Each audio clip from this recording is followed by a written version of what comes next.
coração para viver a vida eterna. Eis que venho, com o coração repleto de alegria, colocar-me diante do Espírito Divino. Deus é alegria eterna, é êxtase sem fim. Assim sendo, ao me colocar diante dele com o coração cheio de júbilo, as minhas ondas mentais sintonizam com as suas ondas mentais, e então passo a sentir em mim toda a sua alegria, todo o seu êxtase. Eu sou filho de Deus. Para se manifestar sob forma individual, o Espírito de Deus, imanente no universo, criou o homem, criou a mim. Portanto, a minha imagem verdadeira é Espírito, e ela é sagrada, eterna, indestrutível, imune a doenças. E por ter a consciência dessa imagem verdadeira, sou um ser sagrado dentro mesmo da realidade em que me encontro neste momento, e estou vivendo agora a vida eterna, a eternidade e o agora, a universalidade e a individualidade, o infinito e o finito, tudo isso forma um todo dentro da vida que existe em mim. Por isso, possuo domínio sobre aquilo que é universal. Seguro o infinito na palma da minha mão, e embora sendo um, posso praticar ao mesmo tempo todas as formas de virtude. A infinita e sempre vigorosa força criadora do ser onipresente flui para dentro de mim e desabrocha esplendorosamente como uma flor magnífica. As ideias que surgem em minha mente são sempre construtivas e concretizam-se infalivelmente, trazendo ótimos resultados, pois elas se originam da infinita força criadora de Deus. A infinita obra criadora de Deus processa-se incansavelmente e não se interrompe nem por um segundo. Portanto, também a obra criadora do Filho de Deus prossegue infinitamente e não cessa em momento algum. Da mesma forma que Deus não realiza trabalhos repetidos em sua obra de criação, também o homem não repete a concepção de uma mesma ideia. Assim sendo, as ideias que vêm a mim são sempre novas e repletas de vivo entusiasmo. A vida se renova constantemente, é livre e avança sempre visando a novas criações, destruindo as coisas passadas. Oh, com que assombro percebo que sou vida constantemente renovada. Aonde quer que eu vá, sempre se descortinam novos horizontes diante de mim. As minhas ideias renovam-se constantemente e no rumo dos meus empreendimentos há sempre a promessa de um novo progresso. Esta vida é uma viagem através de um oceano chamado infinito, e à medida que avançamos, novos horizontes surgem diante de nós. Deus é o comandante da nossa nave e pelas seguras rotas Ele nos conduz. Por isso, viajamos em segurança, sem nenhuma sombra de inquietude em nossos corações. Sou profundamente grato a Deus por suas constantes e eternas proteção e orientação. Muito obrigado. E agora, para perguntas e respostas, convidamos o preletor Heitor Miyazaki.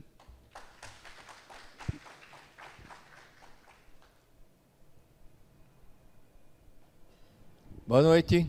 Boa noite. Muito obrigado.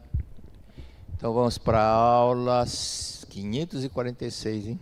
175 pelo YouTube. Então vamos, primeira pergunta. Feminino, 36 anos, união estável. Estou na terceira gravidez e, segundo a médica, não vou conseguir parto normal, embora em as gravidezes quis muito parto normal. Qual a causa para uma mulher não conseguir trazer seu filho ao mundo de maneira natural? O consciente pode não lembrar, mas no inconsciente está registrado a causa. Realmente essa causa é uma causa que está no inconsciente de muitas e muitas pessoas. Estou me referindo ao Gênesis, no capítulo, exatamente naquela parte que diz que a Eva foi enganada pela serpente e ambos, então, Adão e Eva comeram o fruto e Deus expulsou do paraíso. Isso tudo nós temos que entender que é uma simbologia, não é? Simbologia tanto que o fato de constar que Deus disse também à mulher: eu multiplicarei o sofrimento do teu parto, como castigo, você vai sofrer no parto, dar à luz com dores, seus desejos te impelirão para o mundo e tu estarás sob domínio. Então, na verdade, essas palavras, não é, Deus jamais falaria isso. É uma simbologia de que vem uma autopunição caso a pessoa não cumpra, não siga aquilo que faz parte da ordem, da disciplina. Então, é nesse sentido. Mas Deus jamais castiga, jamais condena ninguém. Okay? Então, Cristo, se Deus castigasse, se Deus quisesse as dores e sofrimento, como é que Deus enviaria Cristo para a Terra para nos tirar do sofrimento? Como é que Deus mandaria Buda, mandaria Mestre, mandaria tantos outros iluminados para tirar o sofrimento da humanidade? Não tem lógica isso, não é verdade? Se o próprio Cristo disse, Deus é amor, e tudo que Cristo dizia, pedia, Deus atendia, e sempre para salvar os outros. Curava as pessoas, curava os leprosos, curava os paralíticos, as pessoas cegas, e agradecia a Deus. Se Deus castigasse, falou, não, vai ter que sofrer, nasceu com esse problema por causa do pecado que cometeu. Deus diria isso, mas não é isso que aconteceu. Então, Cristo ensinou claramente que o Pai nosso que está no céu é Deus, então você tem que ter em mente e acreditar que é filha de Deus, e sendo filha de Deus, herdeira de Deus. Herdeira de Deus, então, herdeira de todas as qualidades, benefícios, toda a vida sublime e perfeita de Deus. Então, o que nós temos que entender, uma outra detalhe é que, dentro da simbologia, veja como parece que as pessoas muitas vezes não analisam. Se Deus criou Adão e depois veio a Eva, eram únicos, aí tiveram 2 filhos, Caim e Abel, e Caim matou Abel. E como é que Abel casou depois, se não tinha mulheres? Então, mostra que realmente é uma simbologia. Por isso que não deve se interpretar ao pé da letra essa explicação do Gênesis.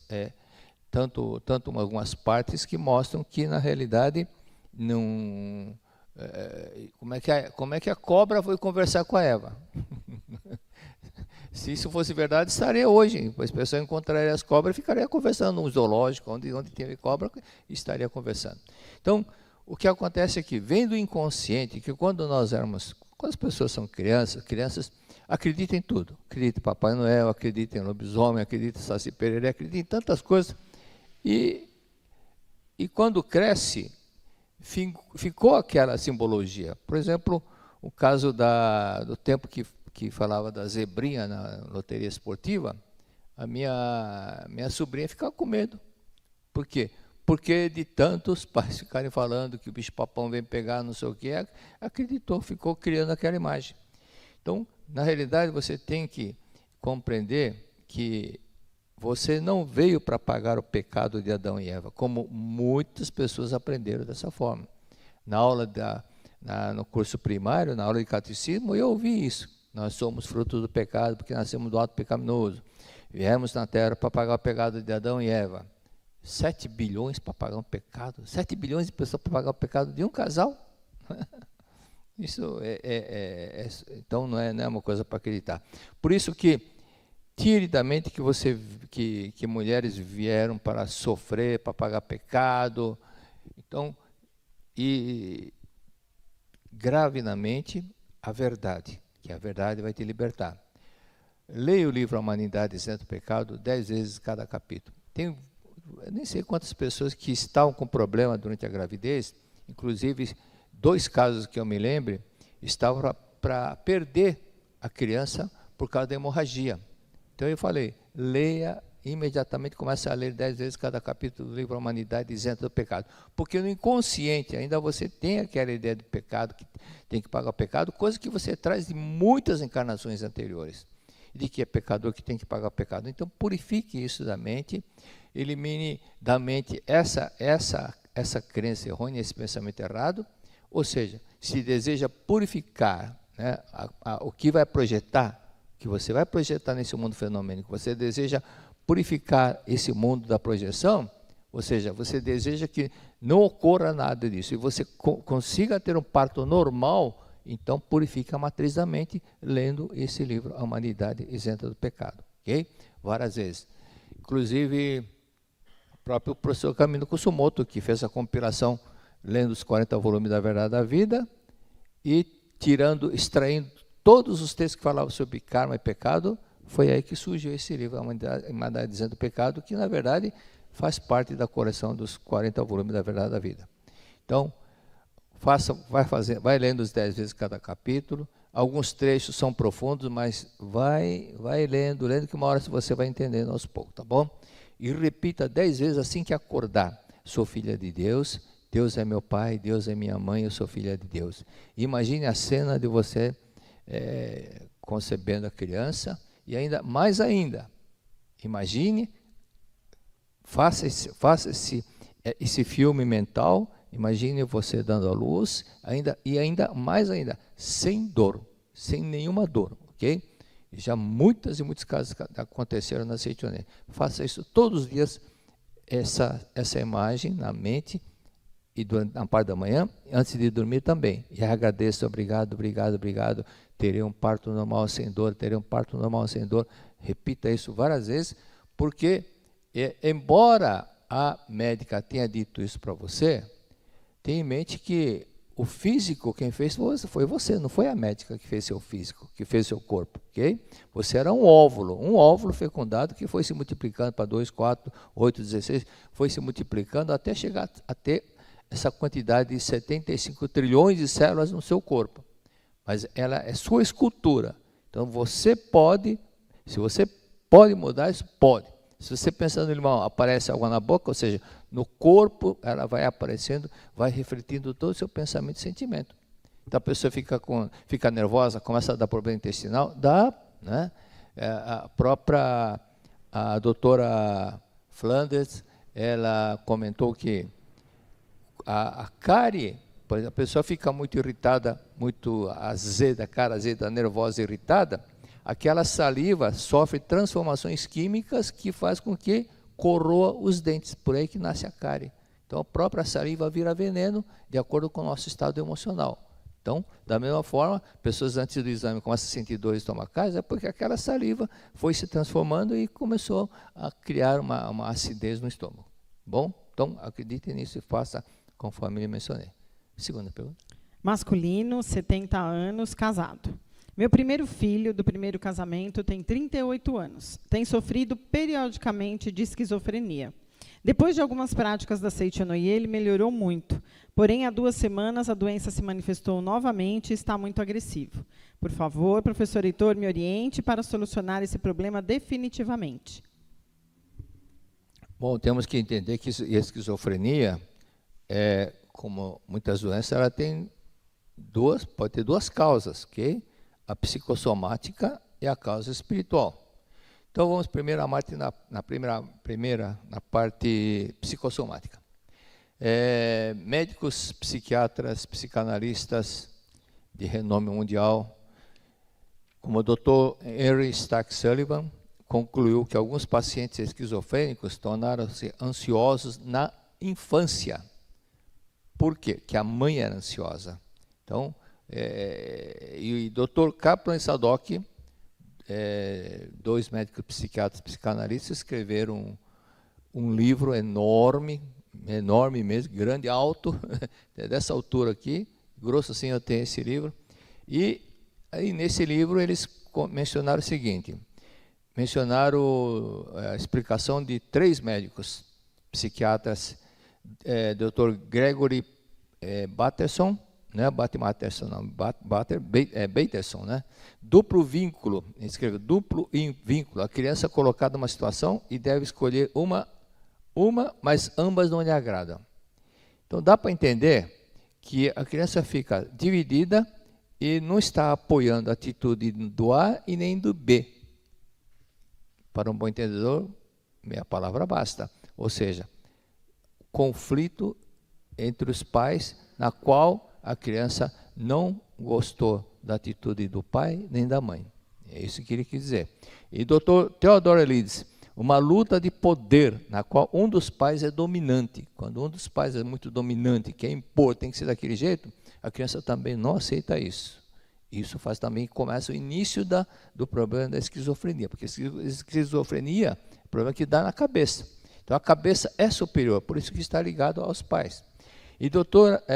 Lehman Wine, na família, a comunicação na família é pseudo-hostil, ou seja, é muita hostilidade, muita desarmonia.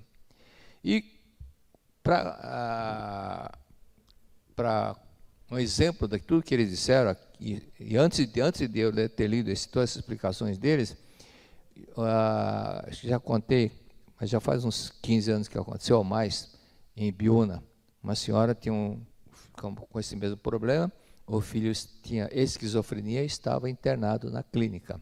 Então eu mencionei, houve desarmonia, né, conforme aqui mencionado, desarmonia no passado, e essas pessoas que brigaram muito faleceram e continuam a desarmonia no mundo espiritual. E, portanto, quando for ler assuntos dos antepassados, leia também a revelação divina da grande harmonia. E outro fato também, pode ter algum antepassado que sofreu de desvio mental ou teve esquizofrenia e faleceu e continua com esse mesmo sintoma no mundo espiritual. Portanto, descobrindo quem foi essa pessoa que teve esquizofrenia ou pequeno desvio mental, ler a sutta especialmente para essa pessoa 21 ou 49 dias. Aí, resultado é que seu rapaz ficou curado, começou a trabalhar durante o dia, contratado uma empresa e estudar à noite. Ok? Então, outro detalhe, quem fez essa pergunta, converse com o seu filho e diga para ele perdoar você e perdoar a mãe dele. E é até bom que ele faça uma autorregressão mentalmente, volte para a barriga da mãe, volte para a infância e pratique o agradecimento para vocês, para você e para a sua ex-esposa, que é a mãe dele, não é? Leia a Sutta Antepassado todos os dias e, conforme eu disse, leia antes a revelação divina da grande harmonia. E não esqueça de pesquisar entre os antepassados seus ou antepassados da sua ex-esposa, alguém que teve esquizofrenia ou teve problema mental, e fazer oração especial 21 ou 49 dias, ok? Feminino, 19 anos, namorando. Tenho passado por um problema na faculdade. Descobri através de uma amiga que uma outra colega da minha classe tem espalhado difamação e mentiras sobre mim para terceiros na minha ausência. No momento, penso em recorrer processo judicial contra difamação, porém não tenho certeza, pois a única prova que tenho é a minha amiga que me contou das falácias sobre mim. Como procedo? Ou onde eu poderia me corrigir? Desde já agradeço. Bom, essa última pergunta foi mais sábia e é o melhor caminho, ok? Primeiro que você disse também não ter certeza. Aliás, teve um caso que uma mulher comentou para uma colega, isso está citado no livro do mestre, isso aconteceu lá no Japão. A mulher falou para a colega, eu vi seu marido com outra mulher. Aí a mulher perguntou, aonde? Onde e quando? Ontem, em tal lugar. É mentira, porque nessa hora ele estava comigo. Então veja que é alguma sósia, ou a mulher falou isso por alguma intenção, ou realmente se confundiu. Mas às vezes realmente pode não ser verdade. Mas, mesmo que seja verdade, se você for tirar satisfação com a colega, essa colega que supostamente está falando mal de você, isso só vai gerar uma briga sem fim, não vai ter benefício nenhum. Se você está passando por isso, é que mentalmente você andou criticando alguém ou essa própria pessoa. Mas eu nunca mais falei mal dela. Mas as pessoas, quando encontram certa rivalidade, elas podem ter sido inimigas numa outra encarnação e novamente na Terra, coincidentemente, entre aspas, vieram na mesma encarnação, na mesma época. Na mesma época, aqui na face da Terra. Pode acontecer isso. E a pessoa reencontra uma pessoa com quem ela foi inimiga. Isso Yogananda menciona e o próprio professor Seito mencionou sobre isso no livro Viver Infinitamente. E também pode ser que ela esteja com essa dor de cotovelo, porque um dia você pode ter chegado num grupo de colegas, cumprimentou, vamos supor que estivesse 5 pessoas, você cumprimentou as 4 e não deu conta, esqueceu ou não viu, ou distraiu e não cumprimentou essa colega que está falando mal de você. Pode acontecer isso. Ou seja, Essa mágoa, na realidade, é o amor ferido. O amor ferido por quê? Porque ela também queria ser correspondida. Lembre dos 5 desejos do ser humano. Desejo de ser amado, ser elogiado, ser reconhecido, ser útil e ser livre.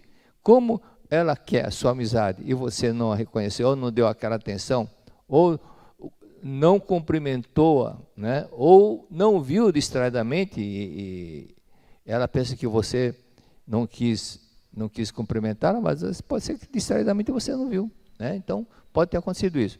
Então, agora o experimento foi o seguinte, faça o seguinte, todos os dias, durante um mês, agradeça essa colega que falou mal de você, supostamente tinha falado mal de você, todos os dias, agradeça, durante 30 minutos, enquanto está andando, enquanto está dirigindo, vai agradecendo, todos os dias. Isso, na realidade, se você fizer isso, você está cumprindo aquilo que Cristo disse, amai os vossos inimigos, porque essa é a lei de Deus. Então, se você está com problema com uma certa pessoa, você começa a amar essa pessoa, você está transcendendo um problema, você está evoluindo mais espiritualmente. Por isso que, quando fala, você veio na Terra para evoluir, esse é um dos pontos que a pessoa tem que evoluir, aprender a amar os inimigos e tornar amigos. Porque tem pessoas que não conseguem se harmonizar, vêm 2, 3, 4, 5 encarnações, continuam com a inimizade, nascem na mesma época, nascem na mesma família, continuam com a inimizade. Então, você tem que aprender a superar tudo isso, e é aí que você vai crescer. Ou seja, antes da pessoa vir para a Terra, para as pessoas que já estão num certo nível espiritual, já na segunda etapa, terceiro estágio, né, é colocado muitas vezes um tipo de um desafio. E um desafio deles é aprender a amar a pessoa com quem você teve problemas, teve algum dissabor. Este é um desafio, é uma situação que, se você for aprovado, então com isso você vai galgar postos mais elevados. Fazer o que Cristo fez, ok? Cristo perdoou até na hora que foi crucificado, ele perdoou naquele momento. E quarta pergunta. Feminino, 51 anos, casada. Meu pai, quando era vivo, tinha uma área de fazenda e acabou perdendo metade dela por dívidas. Tivemos que ir para o Japão para tentar pagar essas dívidas e, mesmo assim, não conseguimos recuperar essa parte da fazenda. Ele faleceu e agora nós, os herdeiros, também estamos passando por situação semelhante. Fomos enganados por empreiteira de loteamento que está roubando parte da nossa área. O que podemos fazer? Bom, praticar aceite ou não é. Tem um pretor que algumas pessoas conhecem. Pretor Murilo Hayakawa, lembra? Algumas pessoas lembram dele. Ele tinha uma empresa, sociedade com um amigo, e esse amigo, entre aspas, sumiu e levou todo o dinheiro. Aí ele veio aqui na sede, veio conversar com o saudoso professor Yoshio Yahiro, era muito amigo meu. E o professor Yahiro falou o seguinte: graças a Deus você pagou o karma dos seus antepassados. Ao invés de ficar bravo, ao invés de falar, que culpa que eu tenho? Ele falou, sim, senhor. E aí, daí para frente, ele era dentista, se formou como dentista, já com uma certa idade. Aliás, começou a cursar o nível secundário com 20 e poucos anos, 22, 23 anos. Então, muitos colegiais que estavam, na época do colégio, estavam lá com 14 anos na terceira série ginasial, ele somente ingressou, naquele tempo tinha madureza, lembra? Madureza? Com 23 ou 24 anos. Mesmo assim, formou-se dentista e, em paralelo, ele começou a fazer construções. E, com isso, prosperou muito. Porque ele perdoou a pessoa que fez isso. Então, vamos lá, agora você fez a pergunta. Primeiro detalhe, ponto número 1, orar para os antepassados. Isso seu pai não fazia todos os dias.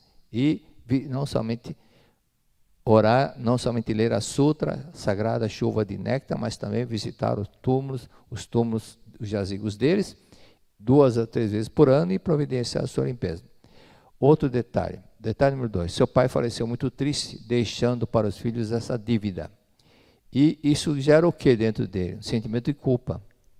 Que qualquer pessoa que quer regressar para o mundo espiritual deixando para os filhos a melhor situação possível. Mas isso não foi, ele deixou um problema para o filho. Então, logicamente, ele se sente culpado e com isso você precisa ajudá-lo, né, a tirar esse sentimento de culpa. Ore especialmente para ele 21 dias e não esqueça de visitar o jazigo dele também. Okay?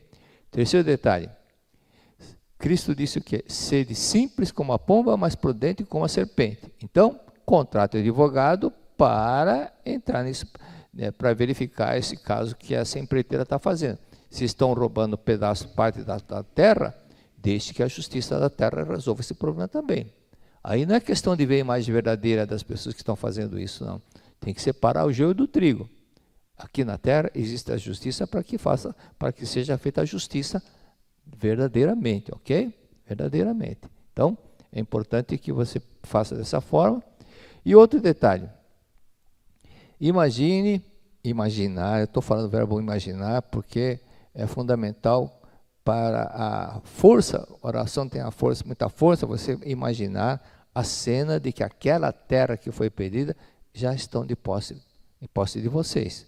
Mas todos os dias imagine, mas não esqueça de um detalhe, não esqueça de ler a sua tapação antepassada todos os dias e leia também o Convite à Prosperidade, volume 1, tá bom? E não é só imaginar. A senhora Stella Terraman, ela escreveu assim, imaginar e amar o sonho. Você tem um sonho, um desejo, mas se você não amar esse desejo, não amar esse sonho, isso não vai se concretizar. Se você imaginar, mas ficar pensando, mas será que vai? Você não acredita, nem você acredita, como é que vai acontecer? Não vai. Conforme você acreditar, assim será. Se você acreditar 30%, você vai reaver 30% dessa terra. Se acreditar 50%, vai reaver 50%. Se acreditar 100%, vai voltar para você, para voltar para a família essas terras, ok? Quinta pergunta. Feminino, 63 anos, divorciada. Tenho 3 filhas, são casadas e meus genros são maravilhosos. Porém, minha filha mais velha vive em conflito mental e presencial com o marido. Os dois têm o ego extremamente alto. Ninguém quer dar o braço a torcer. Vivem em desarmonia. Vida financeira não vai para frente. São evangélicos. Gostaria de ajudá-los porque acredito que eles podem ter uma vida harmoniosa e feliz com os seus 2 filhos, que também sofrem com a desarmonia dos pais. É por isso que não prospera, né? Nós falamos muito isso. Desarmonia na família é um dos pontos principais que impede a prosperidade, A filha do pretor Antônio Carlos, cujo relato está no livro Iluminando Seu Caminho, aquele relato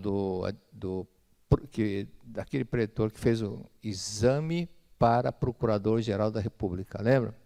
Que tinha mais de 4.000 candidatos e só teve uma pessoa que foi aprovada nesse exame de mais de 4.000 candidatos. Ele, pretor Antônio Carlos. A filha dele, que mora em São Paulo, também segue e pratica seitonê, contou que a empregada doméstica, é evangélica. Ela leu um livro, aqui, o meu primeiro livro, na casa dela, livro Conquista e Felicidade com Amor. Ela falou, patroa, a senhora me empresta aquele livro lá, aquele nome, título daquele livro está me chamando a atenção. Falou, pode ler, né? Pode, te empresto sim, pode levar. E aí ela leu, e um capítulo desse livro que tem o título Os 10 itens para se tornar vitorioso, ela leu e releu. Aí chegou na igreja dela, na igreja evangélica, e falou, pastor, senhor, deixa eu falar uma mensagem hoje. Aqui que ela falou, os 10 itens para alcançar o ideal. O que aconteceu? Foi aplaudida de pé. Todo mundo começou a aplaudir. E, não, você conseguiu isso, não, tu conseguiu isso. Não, né? Começou a disfarçar, não quis falar que é da seitonê, né? Mas, então fale isso para irmã, né?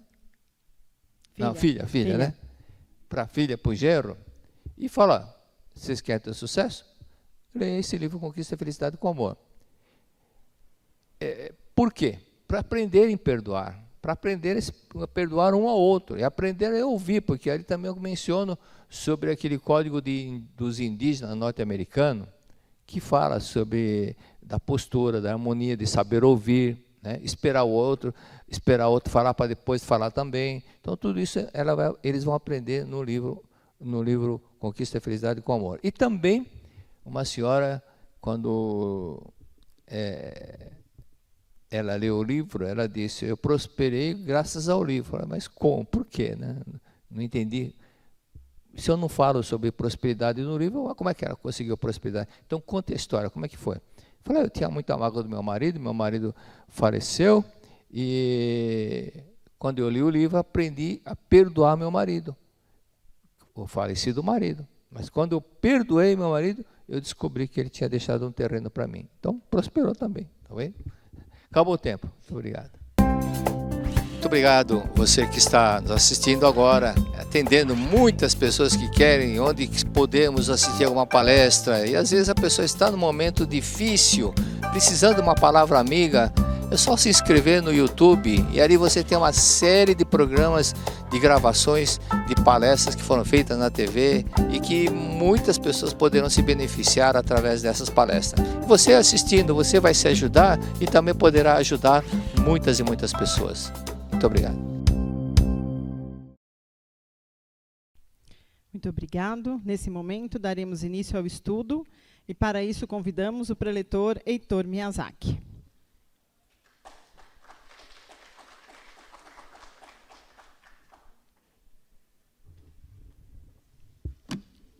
Antes de estudo, nós esquecemos uma pergunta, então vamos fazer agora. Feminino, casada.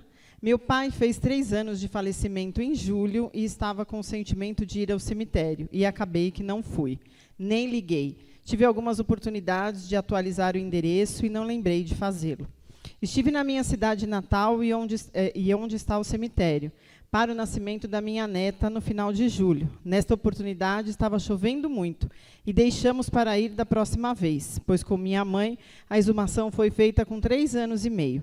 Novamente não consegui ir no começo de setembro. Não sabia que esta era a última oportunidade de verificar o endereço que constava no cadastro dele, para recebermos a carta sobre a exumação. Infelizmente estava o endereço da casa dele e lá não mora ninguém. Em agosto, o pessoal do cemitério enviou a carta comunicando a exumação, mas a pessoa que a recebeu não fez chegar a nós da família. E no dia 12 de setembro foi realizada a exumação sem a presença da família. Os restos mortais foram para o ossário geral. Sei que o que está lá é só matéria. Ele já está bem iluminado, pois já há quase 10 anos estava no movimento de iluminação da humanidade. Está em nossa missão sagrada, como santo espiritual, na oração perpétua, no santuário roso e todos os dias em casa. Estou pedindo perdão para ele por não ter ido, mesmo ouvido e sentido que tinha que ir. Estou me sentindo culpada. Gostaria de saber o que posso fazer para sentir menos culpada. Sou muito feliz, pois nos últimos anos estivemos juntos dentro do movimento, pois os meus pais se separaram há mais de 35 anos e não tivemos a presença dele por todos esses anos. E eu estive com ele nas atividades da Seichonoye. Bom, é importante tirar o sentimento de culpa. E o sentimento de culpa não é só pensando que sai, tem que ter uma ação. Nessa ação, esse é o problema dele, o resto dos mortais dele ter ficado no ossário. O fato de dizer, ali é só matéria, essa é uma ótica de quem está na Terra que olha dessa forma. Mas quem está no mundo espiritual, que não tem ainda consciência de que é matéria, ainda tem apego ao corpo, morreu com aquele apego ao corpo carnal, continua esse apego ao corpo carnal. Okay? Então é importante que faça com que ele possa ter um local, uma casinha, para eles, quem deixou o corpo carnal, olha, se estiver no estágio inicial, espírito de cor avermelhada, ele olha o túmulo jazigo como uma casinha.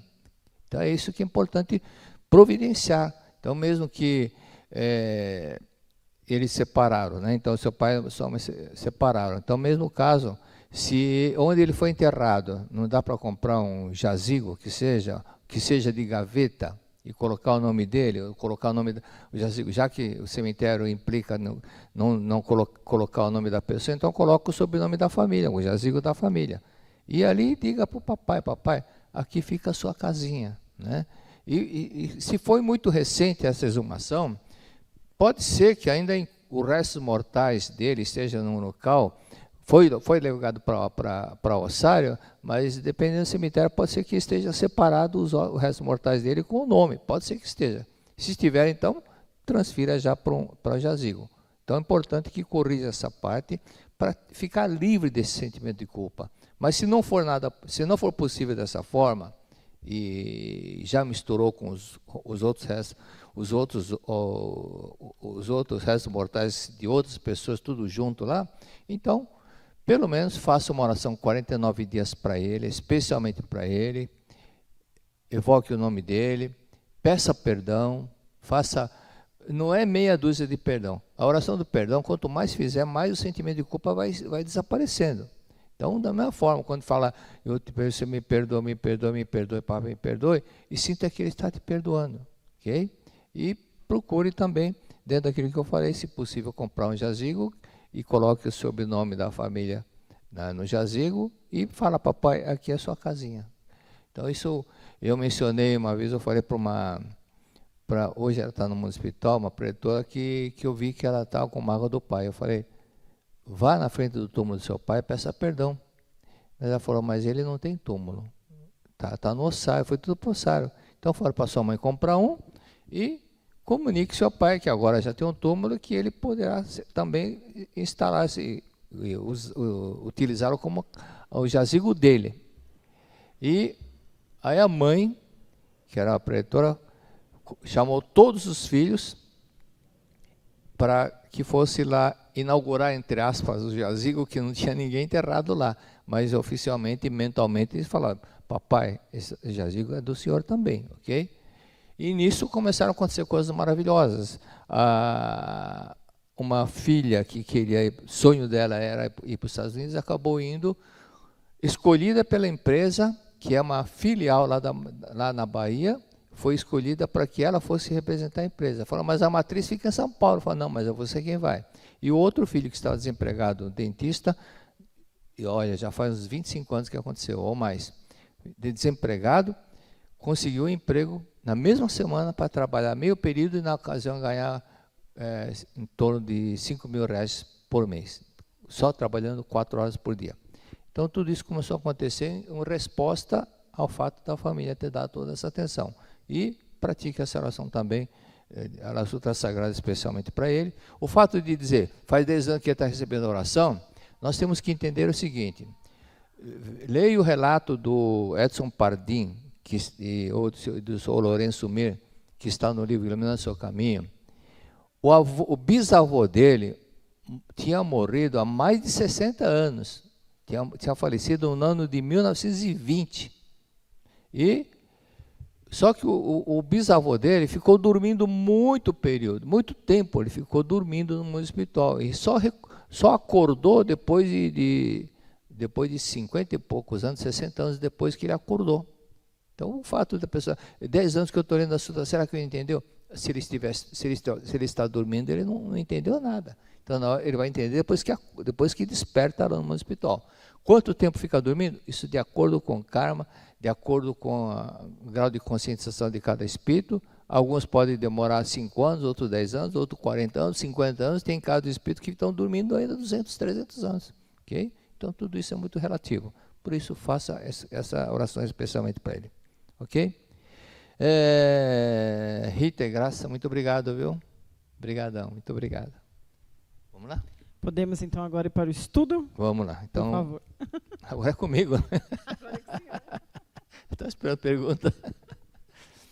Verdade da Vida 34, página 228. Senhora Nagamatsu, filho com carbúnculo maligno, um tumor na perna, né? E ela foi conversar com o mestre. Foi conversar com o mestre e quando ela chegou em casa, aquela ferida começou a soltar pus, mas saiu bastante pus. 2, 3 dias depois a ferida secou. Por que aconteceu isso? Porque quando ela retornou para casa, depois de conversar com o mestre, aquela ferida começou a soltar pus, a impureza começou a sair, e 2 dias depois o filho ficou curado. Por quê? Milagre? Às vezes não tem nada de milagre nessa parte do mestre, não. Ocorre que a mudança da mente da mãe que projetou no filho fez com que aquela ferida já começasse o processo de cura, com a mudança da mente. Porque a mente da mãe projeta, ela tem um reflexo muito grande no filho, muito grande. Então isso fez com que acontecesse essa supuração, né? Supuração que fala, né? O pus é eliminado e inicia a cura, ok? O estado do espírito dos pais reflete muito nos filhos. Então lembra o caso aquele caso de Cuiabá, que eu contei já algumas vezes, do filho que estava em estado de coma, e 8 dias em coma, e quando a mãe que estava na cozinha pensou, mas eu sou Seichonoye, meu filho de coma, e eu brigando com meu marido, parou de cozinhar, mexer na cozinha que estava fazendo, foi até a sala onde o marido estava assistindo televisão, se ajoelhou no pé do marido e pediu perdão. Aí ele levantou, se ajoelhou ao lado dela, abraçou a esposa, falou, me perdoe. Então os dois começaram a chorar pedindo perdão, e o filho naquele dia saiu do estado de coma. Projeção da mente dos pais. Então isso tudo acontece. Tem mais outros casos também, da menina de Santos, que não falava até os 9 anos, era totalmente muda, e quando a mãe fez a oração de perdão para a mãe dela, com quem ela ficou muito ressentida quando estava grávida da filha, que não queria conversar com a mãe, e consequentemente a filha nasceu sem falar. E quando ela perdoou a mãe, a filha de repente começou a falar. Então tudo isso mostra como se projeta, ok? Nos filhos, na saúde ou no bem-estar, ou de uma forma desagradável como doença, outras coisas mais. Então, continuando com o relato da senhora Nagamatsu, o filho novamente ficou doente, novamente ficou doente. Aí teve febre. E o marido falou, leva para o médico. O médico foi viajar e falou, leva para o médico, que pode ser início de tuberculose, coisa parecida. E ela falou, vou falar com o mestre. Aí o mestre falou, faz o que o seu marido falou para fazer. Se ele falou para ir no médico, leva no médico. Porque a senhora fica contrariando o marido, por isso que seu filho está com febre. Por isso que está com febre. Então, a senhora não atende prontamente o que o seu marido pede, e sempre fica retrucando, cutucando, discórdia, e o filho que sofre com isso, e o filho que fica doente. Ok? E aí, o mestre falou, o estado febril é você pega, você já aconteceu nisso, está com frio, vocês já fizeram isso, esfrega a palma da mão na outra, o que acontece? Esquenta, não esquenta? Então, marido e mulher estão em atrito, por isso que esquenta, por isso que está febre no filho. É isso que acontece. Na verdade, a vida 34, página 232. Problema no ouvido. Aí a senhora perdeu a audição, e isso aconteceu com ela. Tudo que estava lá, descrito lá, que ela sentia uma barulho de uma carretilha dentro do ouvido, aconteceu comigo quando eu estava indo para Foz do Iguaçu. Está um pouquinho início de um resfriadinho de nada, mas dentro do avião começou barulho de uma ventoinha, dos dois lados. Aí, de repente, quando cheguei em Foz, estava sem apetite, sem nada, e não estava ouvindo bem as pessoas, o que as pessoas falavam. Quando eu cheguei em São Paulo, então, aí é que foi no otorrino, né? E o médico fez com que eu fosse fazer um exame de audiometria, e eu sei que a mulher falava, eu fui chutando tudo. Aí ele disse o seguinte, talvez o senhor tenha que usar aparelho auditivo, e nunca mais vai ficar curado desse ouvido. Eu falei, não, eu conheço Seichonoye, né? Então, praticando, eu vou ouvir, e fiquei curado. totalmente curado e não estou usando nada, não uso aparelho nenhum. Põe o fone de ouvido para quando eu vou fazer alguma live aqui para ouvir, né? Mas nesse sentido, mas não porque minha audição esteja fraca. Então, é questão de acreditar. E quando eu fui novamente a segunda vez lá, no médico, a pessoa que fez o exame lá de audiometria, ela perguntou, o senhor que fez esse exame aqui o senhor não está ouvindo nada, né? Não estava, né? Tinha perdido 90% de audição. E o médico falou que dificilmente iria recuperar a audição anterior, mas tudo isso é coisa que o médico falou, o físico falou, mas eu não acreditei nisso, eu não dei corda para isso, eu acreditei que ia voltar a ter audição normal e ouço muito bem, né? Então, o caso daquele homem que conversou com um amigo, falou, olha, minha mulher está ficando idosa, ela não está ouvindo bem. Eu falo, ela não escuta. Aí o amigo falou assim, então fala assim, mas ela fala que está ouvindo, eu falo que não está. Então, ele falou o seguinte, quando estiver cozinhando, você chega a uns 20 metros e fala uma coisa. Depois chega a 10 metros e fala outra vez. Depois chega a 5 metros e fala outra vez. Ele fez isso. Aí, faltava uns 20 metros, bem longe assim, da cozinha. Ei, mulher, o que vai ter de janta? Aí ele chegou na porta da cozinha. O que vai ter de janta? Aí chegou bem perto. O que vai ter de janta? A mulher brava. Já te falei 3 vezes. Arroz, feijão e bife. Quem estava surdo não era a mulher, era ele. Então, muito fácil julgar as pessoas, né? Então, como disse a Petrona Patrícia, hoje é a última aula presencial deste ano. E uma coisa que é muito importante, nós estamos chegando, quando fala em dezembro, todo mundo lembra do Natal. E quando lembra do Natal, a turma já pensa na festa. O que vai comer, o que vai beber, o que vai comprar, o que vai cozinhar, o que vai assar. Mas um fato é que nós temos que pensar, eu penso dessa forma, quando chega Natal, as pessoas só pensam no comes e bebes, mas esquece de lembrar por que existe o Natal. É comemoração ao nascimento de Jesus Cristo. E Yogananda, quando chegava o Natal, ele ficava relembrando toda a passagem de Jesus Cristo, não somente a passagem histórica, mas a parte doutrinária que ele transmitiu. Ou seja, é importante que façam isso, okay? É importante que façam isso, de relembrar as passagens, os ensinamentos de Jesus Cristo. Normalmente as pessoas procuram imitar Cristo, mas esquecem de seguir o que ele ensinou. Chega na época de Sexta-feira Santa, ficam lá só na formalidade, sábado de aleluia, malha. Antigamente o pessoal fazia aqueles bonecos, penduravam no poste e batiam no poste, simbolizando Judas, para vingar a morte de Jesus Cristo. Mas Cristo apoiaria isso? Não, de jeito nenhum. O que ele diria? Eu perdoei, vocês estão malhando ainda o Judas? Né? Ele se arrependeu.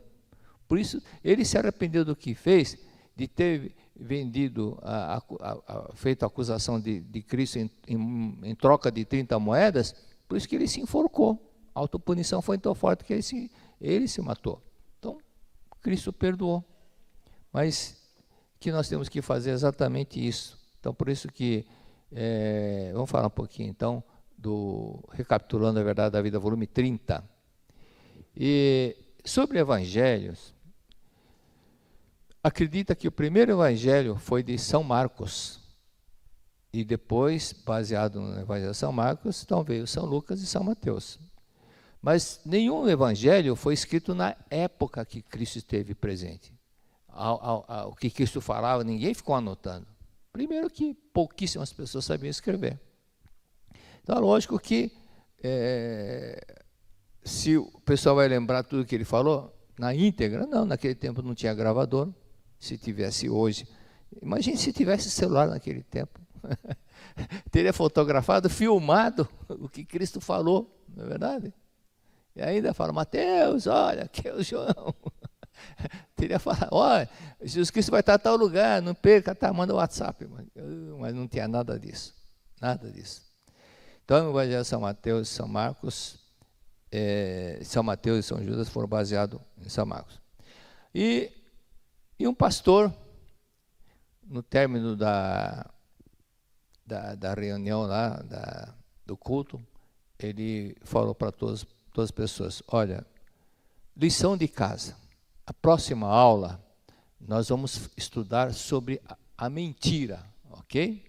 Então, estudem o Evangelho de São Marcos, capítulo 17, e na próxima semana nós vamos discutir sobre esse assunto. Aí chegou na semana seguinte: vocês estudaram Marcos, capítulo 17?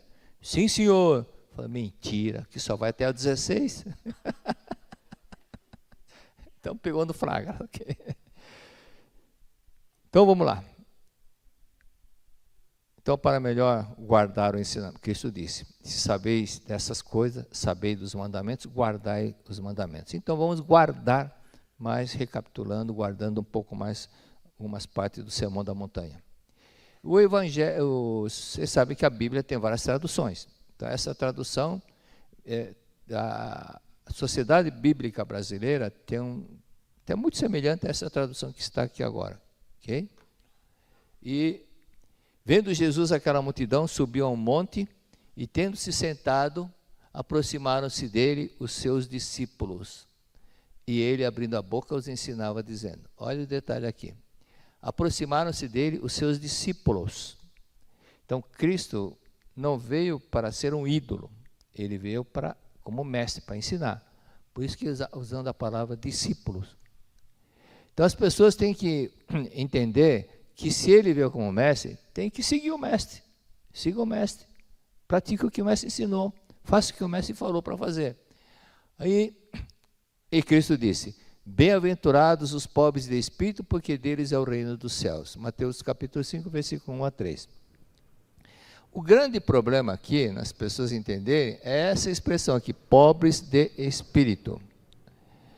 Na verdade, da Vida, volume 30, página 152, pobre de espírito, o mestre escreveu o seguinte: humildes de espírito, não orgulhosos, pessoas que não têm orgulho, que são espírito de pobre, espírito de espírito orgulhoso, ou seja, de pessoas que não têm aquela arrogância, não têm o ego acentuado, mas que têm a humildade.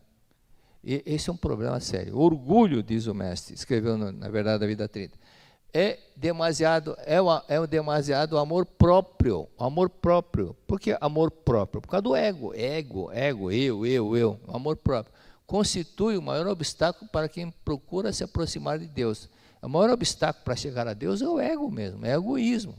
Porque o egoísmo, ele isola. Eu. O amor, ele une. O ego isola. Por isso que quem tem câncer é porque está se isolando das pessoas. Ele está se isolando. Então, com isso, não consegue se aproximar de Deus. Mas quando a pessoa tira aquele rótulo, aquele ego, é aí que nós vamos cada vez mais nos aproximando de Deus. É um exercício difícil? É difícil. Aprender a perdoar? É difícil? É difícil. Mas nós temos que vencer a nós próprios e pouco a pouco, indo lapidando, igual aquela paninha de aço que você vai passando na panela, vai passando até que vai saindo lustro. Aí vai saindo aquelas sujeirinhas, aquela marca, aquele queimadinho, e vai voltando a ter o brilho normal. Então, na Seitonê emprega-se a expressão pobre de espírito, referindo-se às pessoas humildes, não orgulhosas. A Sociedade Bíblica Brasileira já está traduzindo como os humildes. Winston Churchill, que foi o grande premier da Inglaterra, na época da guerra, a Segunda Guerra, ele disse: o orgulhoso prefere perder-se a perguntar qual é o seu caminho. Então ele quis dizer, você está no caminho, você vai se parar, perguntar, é aqui que vai tal lugar, aqui que você vai para tal lugar. O orgulhoso, ele prefere se perder, pegar o caminho errado, do que parar e humildemente perguntar. Então, aí que está a diferença. E olha o Raul Seixas é interessante, ele tem uma espiritualidade muito grande, né? Olha o que ele escreveu: eu devia estar sorrindo e orgulhoso por ter finalmente vencido na vida, mas eu acho isso uma grande piada, pensar dessa forma. É uma piada eu pensar dessa forma, ele quis dizer. É um tanto quanto perigoso, tanto perigoso ficar enaltecendo o meu ego.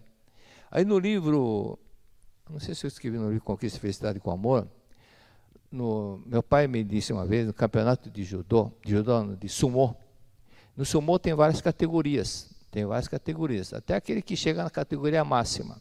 E tinha um lutador que ele estava prestes a alcançar a categoria máxima, mas o pessoal da cúpula da federação não concedeu para ele o título da categoria máxima.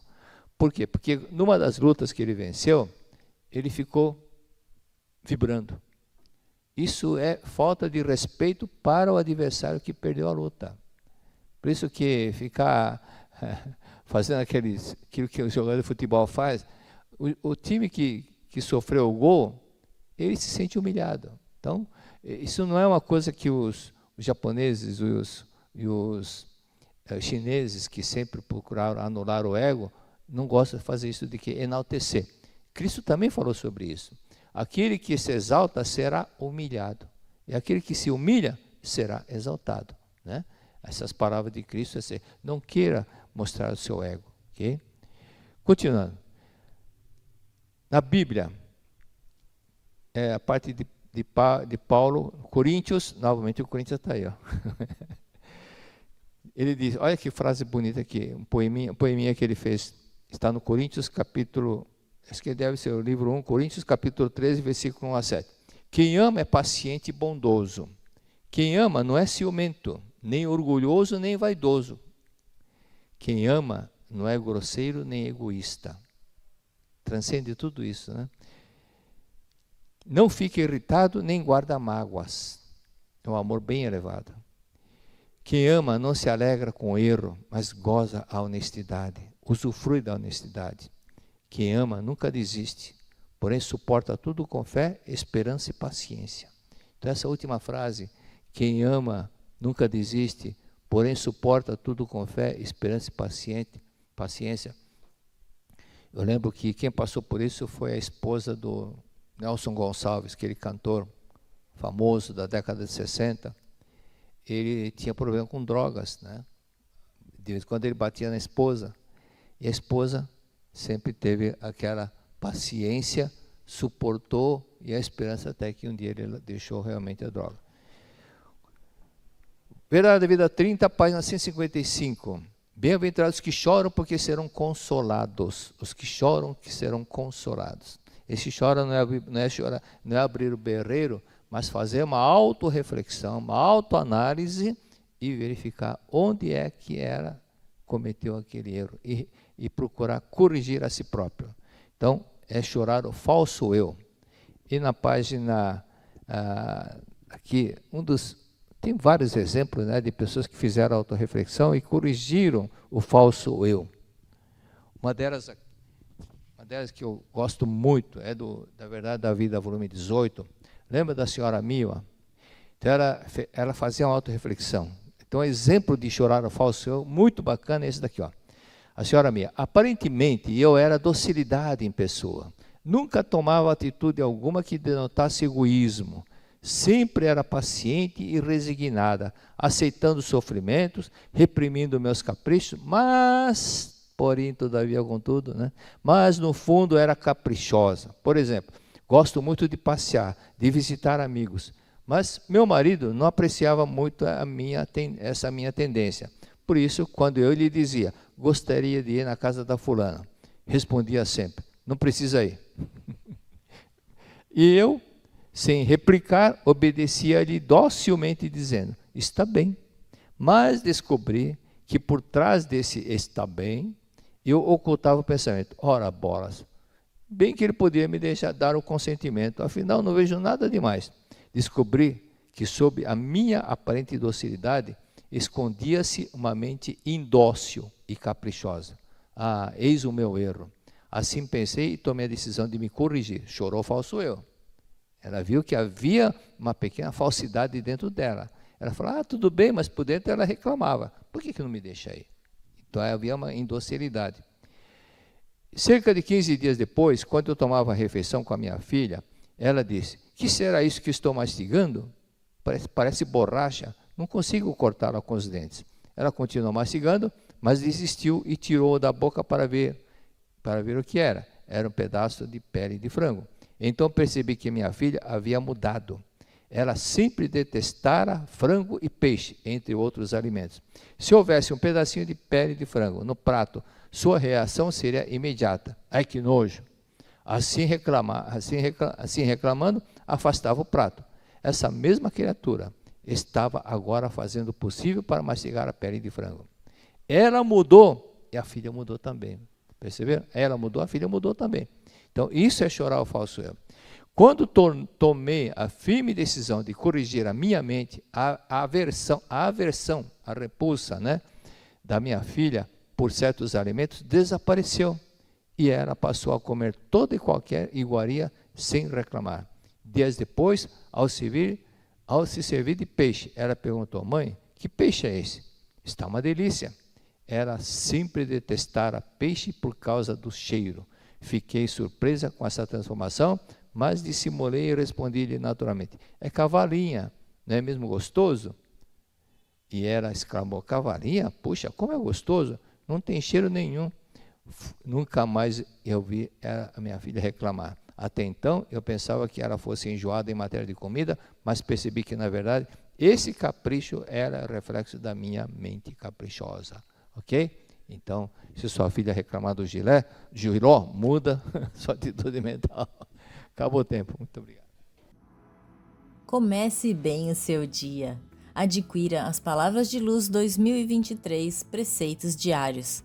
O presente mais positivo de todos, para si e para quem você estima.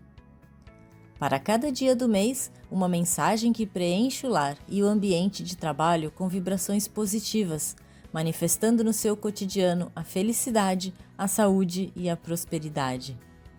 Comece cada manhã virando a página, pronto para escrever uma nova história e garantir o sucesso em todas as áreas da sua vida.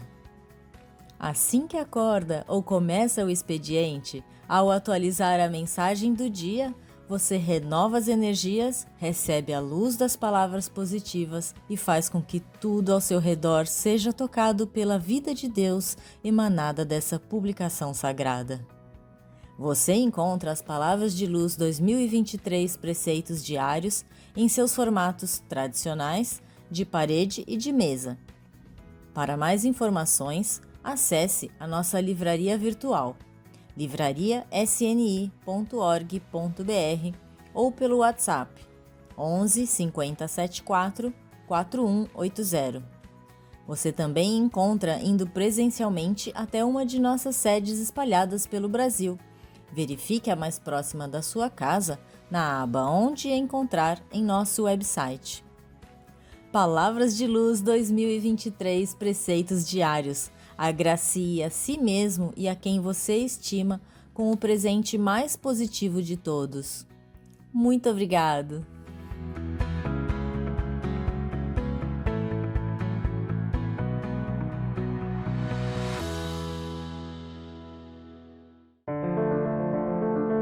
Transmitir saber, instruir, dar cuidados necessários ao pleno desenvolvimento da personalidade. Esse é o significado de educar. E o educar acompanha as evoluções humanas e tecnológicas ano após ano, mesmo com tamanhos desafios e dúvidas pelos quais todos passam. Poder e saber integrar a todos é trabalhoso, porém gratificante, inspirador e empoderador para educandos e educadores. Todos esses desafios não foram somente nesses últimos anos, é algo constante e que a Seichonoye há 40 anos convida você, educador, pai, mãe, a mergulhar na educação que extrai o melhor do ser humano, a sua hereditariedade divina. Através do Seminário de Treinamento Espiritual para Educadores, que acontece sempre no início do ano e que em 2023 retoma sua modalidade presencial. Venha celebrar 4 décadas de muito amor, dedicação e gratidão à educação da vida. Venha aquecer o seu coração para um novo ano de conquistas e transformações, seja em sala de aula, no lar ou em qualquer momento da vida. Dias 11 a 15 de janeiro de 2023, na Academia Sul-Americana de Treinamento Espiritual da Seichonoye de Ibiúna, São Paulo. 40º Seminário de Treinamento Espiritual para Educadores da Seichonoye do Brasil. Educação da Vida promove a educação integral? Realize sua reserva e inscrição. Acesse sni.org.br/Seminário Educadores. E atenção para uma super novidade!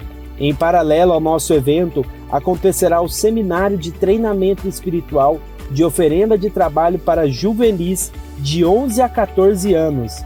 Para mais informações, entre em contato pelo WhatsApp 11 50 14 2253 ou através do e-mail seminarioeducadores@sni.org.br. Muito obrigada!